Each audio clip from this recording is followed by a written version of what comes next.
தமிழ்நாட்டில் மதத்தின் பெயரால் அரசியல் செய்வதற்கும் முரண்பாடுகளை கூர்மைப்படுத்தி மக்களிடையே பதற்றத்தை உருவாக்குவதற்கும் RSS மற்றும் சங் பரிவார் அமைப்புகள் தொடர்ந்து முயற்சித்து வருகின்றன. அவர்களைப் போல நீதிமன்றத்திற்குள்ளே இருந்து கொண்டே அந்த வேலைகளை செய்து கொண்டிருக்கிற நீதிபதி அவர்களின் நடவடிக்கைகள் மிகுந்த அதிர்ச்சியை தருகிறது. அவர் தொடர்ந்து இதுபோன்ற அதிரடி தீர்ப்புகளை தந்து தமிழ்நாட்டில் சட்டம் ஒழுங்கை சீர்குலைக்கும் வகையில் ஒரு கேடான சூழலை உருவாக்கி வருவது கவலை அளிக்கிறது.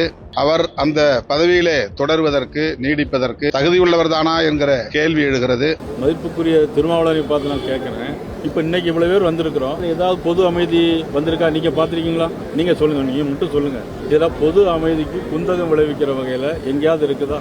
நேற்றே இந்த தீர்ப்பு சொல்லியிருந்தா வெளியே தெரியாமலேயே இவ்வளவு பெரிய ஆர்ப்பாட்டம் இல்லாம நேற்றே தீபம் ஏற்றிருப்பாங்க, எல்லாரும் சாமி கொண்டிருப்பாங்க, போயிருப்பாங்க.